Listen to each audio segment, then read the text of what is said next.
Hello, hello, hello. How's everyone doing tonight? Please hit that share button if you can because Facebook is shadowing banning us like crazy, like always. Hi, Linda. Hi, Richard. Hi, Sandra. Hi, Debbie. Hi, Corinne. Hi, Karen. Hi, Dana. Pam. BK. How you doing? Nana, I'm guessing you're in here somewhere. I don't see you yet, but I'm guessing you're here. God bless you all for joining us. Hit that share button. Please hit that share button right away. Got a lot to talk about tonight. Fauci, of course, stepping down is going to be big news. In December, he's supposed to step down from public service. Something we all just wish would go a lot faster and already be done. But it's one step away from him getting out of office. Of course, decades of public service doesn't mean anything when you're forcing public to do stuff they don't want to do. Fauci should be in prison by now. I mean, Fauci, who played the critical role in steering humanity through COVID pandemic and the AIDS pandemic, both of them, the AIDS pandemic, misinformation at the beginning, total devastation on our economy. COVID, the same way it happened, is stepping down from his role finally. He held the position for 38 years as director of the National Health Institute for Allergy and Infectious Disease, as well as his job as the chief IN NADS laboratory and for immunology. It's just ridiculous. And the chief of medicine or medical advisor for Joe Biden. Literally, it's one thing after another. Literally one thing after another that he stepped in the middle of. Of course, instrumental combating the AIDS epidemic when he said it was transmitted by a whole bunch of different means other than the actual means. It's ridiculous. I'm glad Fauci's getting out. Of course, the Judge Reinhardt formally rejected the DOJ argument today to keep Trump's affidavit sealed, calling the raid unprecedented and a historical move. Bruce Reinhardt on Monday admitted the FBI's raid on former President Trump Mar-a-Lago home was unprecedented and formally rejected the Justice Department's arguments to keep the affidavit leading to the search warrant under seal, citing intense public and historical interest. Monday, and of course in the filing that came today. Of course, we're waiting for DOJ to respond, whether censoring some of the affidavit to keep the agent's identity still not revealed. But we don't know what's going to happen with that. If the sound is too low, it is not on my side. If anybody else has a problem with sound, please let me know, but it should not be on my side whatsoever. But Justice Department wants to keep these under wraps so they can keep illegally taking our rights away one part at a time. But Biden's White House was involved in the Mar-a-Lago raid, and the government's arguing that required it in order to redact petitions of the affidavit and investigating sources and methods imposed undue burden on its resources. This is basically just a way of saying we don't want the American public to know how everything, of course, fell into place. Of course, the FBI is still claiming it seized classified records with a standing declassification order given by Trump for any documents taken to Mar-a-Lago, which makes no sense. Literally makes no sense. If all documents that were leaving the White House were standing order to be declassified while he was in presidency, means they cannot be reclassified just because the government says so. Those documents are no longer classified, and that's what the action should show. The FBI used false information in order to get this warrant to raid his Mar-a-Lago home to take not only classified or documents they stated were classified, but to take documents that were between him and his lawyer, which were private documents, not the FBI was not able to even read or see. They went and took them. This is a violation of the Fourth Amendment. This is a violation of a lot of different aspects. You can't take back what you did already. We can't take back what they've done already. It's just a problem. This is a chilling sight to see that the FBI in the United States is willing to go this far against an enemy they perceive because of political standings. And that's what's happening here. Let's talk about the border. I mean, this Biden administration has been destroying the country left and right, inside and out. Now, staggering amounts of fentanyl being seized at the border, literally staggering amounts, which could kill millions of Americans. A seizure of approximately 12 million capsules of fentanyl and 2 pounds of fentanyl powder were hidden in just one floor compartment of an 18-wheeler trailer. That's 1 kilogram of fentanyl can kill approximately 500 people. 2 pounds of fentanyl kills over 450,000 people. This is just one seizure. One 18-wheeler with approximately 1.2 million pills of fentanyl, 104 pounds of cocaine, another 2 pounds of powdered fentanyl, 13 pounds of heroin. This is ridiculous.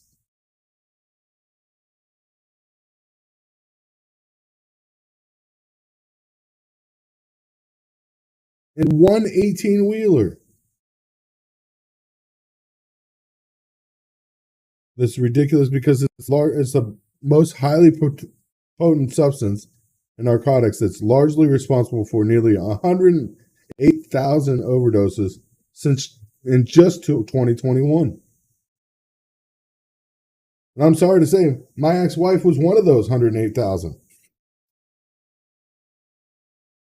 Late wife now. He was one of those 108,000 that overdosed. And that is a sad thing to be able to say. Drugs are pouring into this country, and Biden doesn't care. Obviously, the border's wide open. The border is wide open. Biden administration, of course, doesn't really talk about that. But they're pushing forward with talks to return billions in frozen funding to Afghanistan. That's right. The Taliban and the top leaders of Al Qaeda to get billions of frozen funds back from Afghanistan, or back in Afghanistan. Billions. The Biden administration is working on giving back that money to terrorists. The terrorist organizations we fought 20 years against in Afghanistan. We're going to hand them their money back. Welcome, Joe Biden. Of course, layoffs here in the United States of problems are still coming in at full force. That's Ford and other companies are admitting layoffs and confirming layoffs. Ford, of course, admitted 3,000 jobs today were cut alone. About 1.4% of Ford's total staff now, white collar contract employees.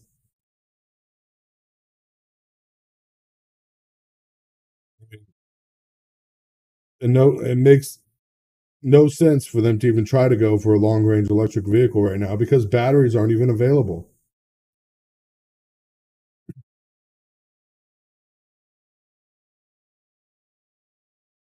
It's just ridiculous what's happening. 72% of economists say we're in a recession already. Of course, government doesn't want to say anything about that. The government says, "Oh no, that's not the case." The Federal Reserve says it's unlikely that we'll hit an inflation or that we'll hit a recession. Hi, Billy, how you doing tonight? Rich, what's up, buddy? I wanted to jump on real fast because I want to talk to you about something real important. Did you see Hannity just had that breaking news story I know you're about? there, but I cannot hear you right this second. Give me 1 second. Yeah, hold on. Yeah, I'm in my room with air They can conditioning hear you, but fan. I can't. Oh, they can't hear me. How about now? Can you hear me now? You want me to call you back? Yeah, I won't be able to hear you, Billy. I'm sorry about that. I'll call you back. Let me call you Hold back. on.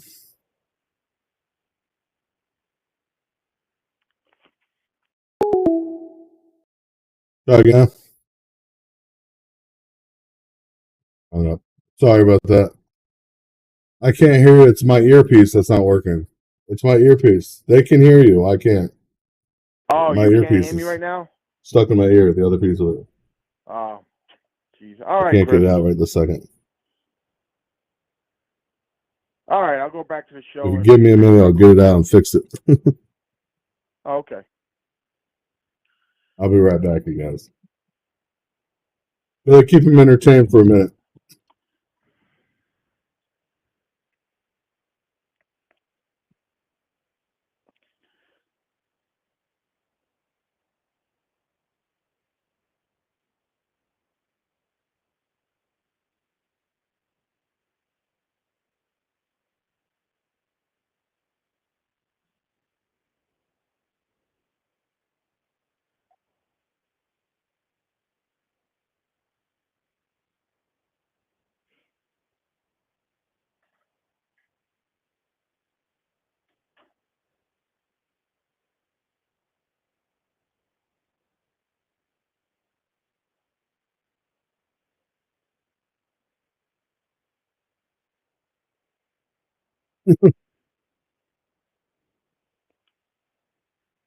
Sorry, guys. A little plastic piece got stuck in my ear.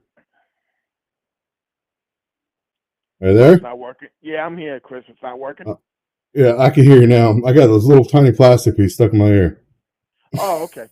Hey, so real fast, Hannity had a breaking story on the top of the hour with John Solomon. And did you hear that memos released now? They got memos that the Biden administration was involved with this whole raid thing, and they actually they started to facilitate the criminal probe into Trump before the summertime. This was happening like in March and April. They were saying. You believe this? Yep, I believe it. Look what the Obama administration was doing, spying on his campaign. I mean, it's not that far off.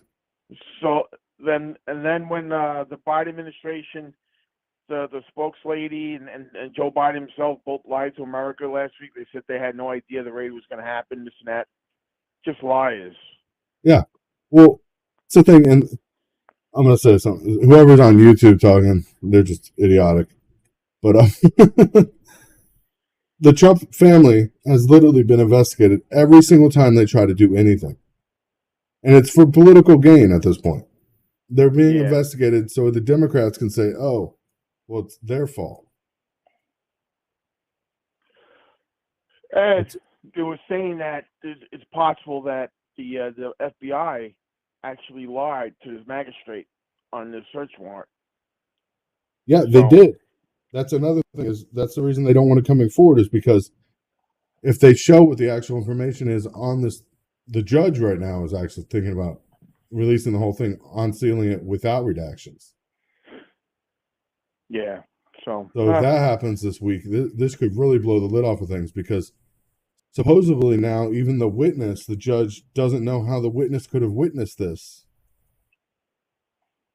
And if that yeah. comes to light, if there's no way this supposed witness could have ever even seen the inside of Murcielago, then how did it all go down? Well, you know what, Chris? I'm telling you, the guys who lied to the judge in the FISA warrants a couple of years ago, nothing happened to them. If it turns out that these FBI agents lied to this judge, for this search warrant, somebody's got to go to jail. I mean, I'm sorry, man, but somebody's got to get handcuffs put on them and face some serious time for lying to a federal judge about this. That's what I'm saying. This is an affidavit. I mean, these are sworn statements in an affidavit going after an ex-sitting president, not just some goon, but somebody that the country that represented our country. Yeah. They should face serious charges at that point. All right, that's all I want to say. I'll talk to you soon, Chris. God bless. Thank you for Bye-bye. calling. You We too, definitely man. appreciate it. Sure. Bye-bye. There's craziness out there. It is absolutely craziness. Watching what's happening. I mean, if it comes back to the FBI lied directly in federal court and used a witness that they knew wasn't even there or couldn't have seen this process. I mean, it's just one thing after another. This is the Biden administration. Biden administration is working with, of course, Afghanistan, Iran, trying to sign a deal with Iran. That's a bad deal for us. It's not a good deal. It doesn't make any benefits to the United States. It doesn't really promise anything out of Iran, but it gives Iran more money. They're really good at giving money to Iran. But it allows Iran to still deal with Russia. Allows them direct partnerships to sell their weapons to Russia without a question. I don't know if we really care about that or not. I mean, at this point, obviously, we're just flooding weapons into Ukraine. Ukraine is a losing battle at this point. Shows Ukraine's now using our weapons that we're sending them to strike pro-Russian citizens that are Ukrainian citizens. Ukrainian citizens that happen to be pro-Russian are now being attacked by Ukraine. By military assistance that the U.S. has sent to Ukraine to fight Russia is now being used to fight against their own citizens that do not support them.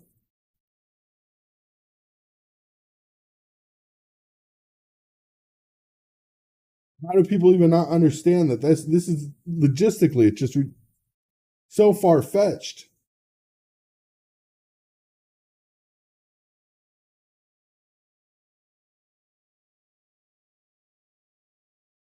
This is so far-fetched. We send weapons over there to literally for Ukraine to fight their own citizens because their own citizens are against them. It's not like we're sending weapons over there now to help Ukraine win against Russia.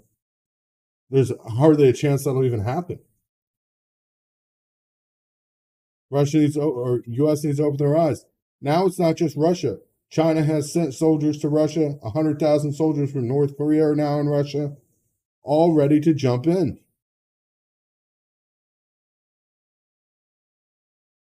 The woman, of course, that got car bombed, the mom and kid duo, and the Mini Cooper, in Russia, less than a mile from the Kremlin,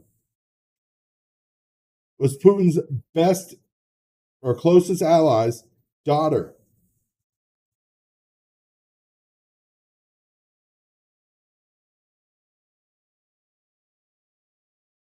And they expect no retaliation. There's going to be retaliation. A Ukrainian mother driving a Mini Cooper with a 12-year-old daughter got caught killing his best man's daughter. And Russia's Independence Day is coming up. So is Ukraine's Independence Day. I mean, they're coming this week. I guarantee we'll see major action happen this week. We know Independence Days and any kind of event for Russia is a day for particularly ugly attacks. We know Ukraine's been attacking the power plant religiously, claiming more and more that there's going to be a false flag event.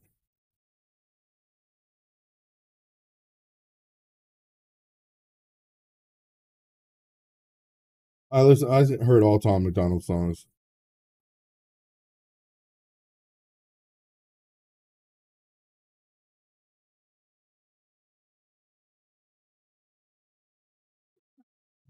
Russia at this point is they've already moved nuclear missiles into Belarus. They have nuclear missiles ready to launch, and we've been seeing more missile movement this week.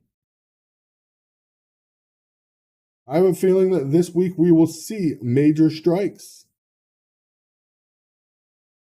Not just there, of course, natural gas prices soaring in Europe and Asia as Moscow plots closure of the key pipelines, causing more shortages. It's going to get more and more drastic at this point.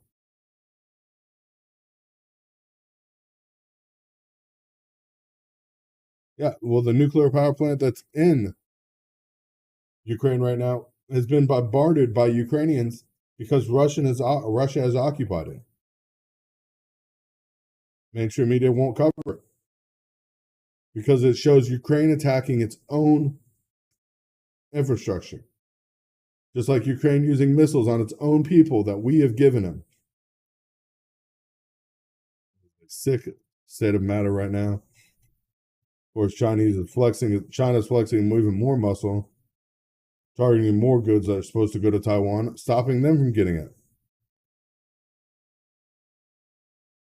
The U.S. is showing very weakly right now. Sad to say, and watching what's happening around the world, but one day at a time, there's nothing we can really do at this point other than stand up and try to say, this is our country. People that fought for it and did what they needed to do. Now we have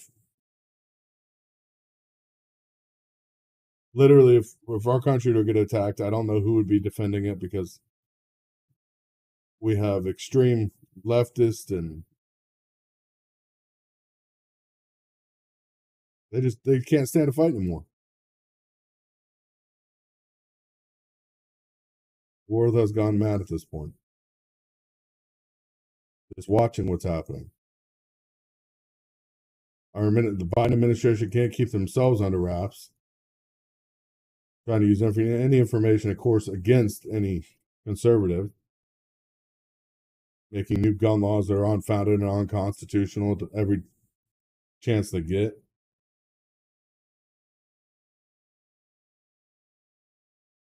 Just one thing after another. We've got to watch what's going to happen because we know the market's, of course, slowly showing recovery.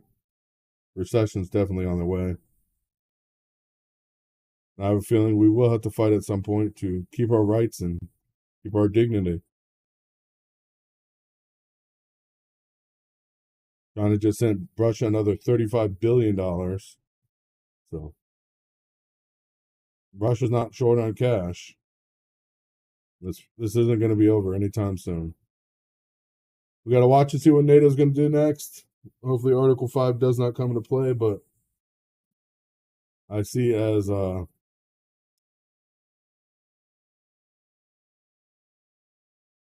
can't remember the name of the country, but there's a country right now trying to bargain with Russia, buy oil that's a NATO country. So when that happens, they end up buying oil. We don't know if NATO's going to take that as a direct violation of sanctions and call Article 5, but a lot of people are worried about that. U.S. and European inflation could peak around 18% next year. One thing after another. But God bless you guys. No, it's not Turkey. Turkey's already buying Russian oil. But God bless you guys. God bless America. I'll get some more information about that for you guys, of course, Wednesday night. And fix my earpiece so it's not driving my ear crazy when I'm trying to talk. But have a good night. God bless. God bless America.